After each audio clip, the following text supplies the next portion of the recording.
Alors, deuxième flip de la journée. Pardon. Je commencerai donc par le grand 3, les grandes phases de la décolonisation. Je ne vais pas m'éterniser là-dessus puisque nous l'avons traité en classe. Alors, plusieurs facteurs expliquent l'engagement des peuples colonisés à se révolter contre leur métropole. Tout d'abord, leur engagement dans le premier conflit planétaire, qui n'a nullement été récompensé. Je pense notamment aux tirailleurs sénégalais qui venaient combattre pour justement la mère patrie et qui en retour n'ont eu aucune considération. Les peuples colonisés ont appris qu'ils n'étaient pas seuls à vivre sous la tutelle d'une puissance oppressante. Ensuite, durant l'entre-deux-guerres, les mouvements indépendantistes s'organisent et opèrent des actions contre leur métropole. Enfin, durant la Seconde Guerre mondiale, en contrepartie de leur aide, les diverses puissances leur promettent une révision de leur politique à leur égard. La charte de l'Atlantique d'août 1941 rappelle les principes du droit des peuples à disposer d'eux-mêmes.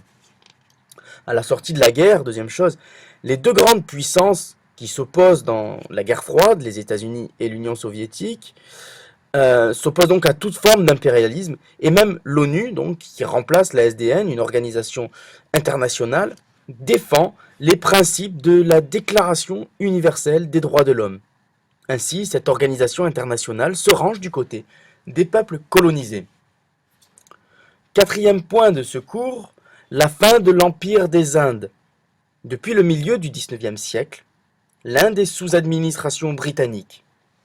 En 1876, la reine Victoria s'octroie le titre d'impératrice des Indes. Très rapidement, un sentiment national allait se former et en 1885, très peu de temps après, se crée un parti du Congrès par des élites indiennes. En 1920, Gandhi, qui est alors jeune avocat, il a fait ses études notamment à Londres, prend la tête de ce parti d'opposition. Il critique le régime d'association imposé par les Britanniques et souhaite lutter contre les nombreuses injustices sociales qui en découlent.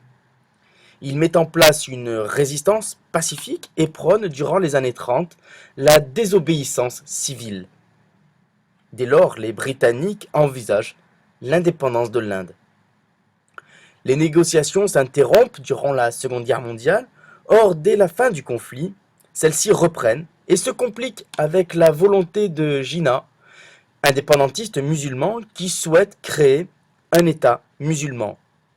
En août 1946, à Calcutta, une violente bataille oppose hindous d'un côté et musulmans de l'autre, faisant environ 10 000 morts. Désormais, la partition, puisque c'est véritablement une partition qu'il va y avoir lieu, entre les deux communautés, est inenvisageable.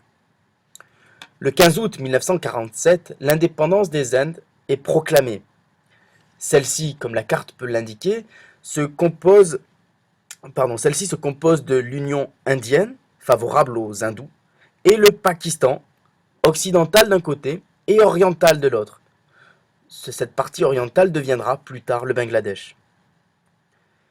Cette partition est à l'origine, pardon, cette partition est à l'origine de la plus importante migration humaine.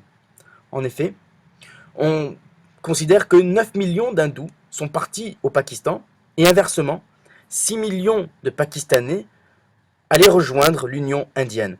Cette partition aurait fait environ 500 000 morts.